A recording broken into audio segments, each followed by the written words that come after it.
بسم اللہ الرحمن الرحیم۔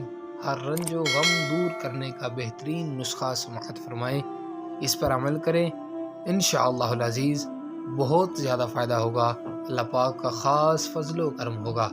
101 مرتبہ عشاء کی نماز کے بعد اول و آخر درود شریف 3 بار پڑھنے سے ہر رنج و غم دور کرنے کے لیے غیب سے مدد کا دروازہ کھلتا ہے۔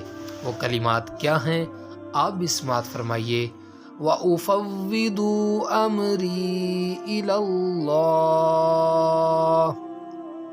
إِنَّ اللَّهَ بَصِيرٌ بِالْعِبَادِ۔ پیارے ناظرین، یہ آیت مبارکہ سورہ مومن سے لی گئی ہے۔ زیادہ سے زیادہ پڑھیں تاکہ اللہ پاک کا خاص فضل و کرم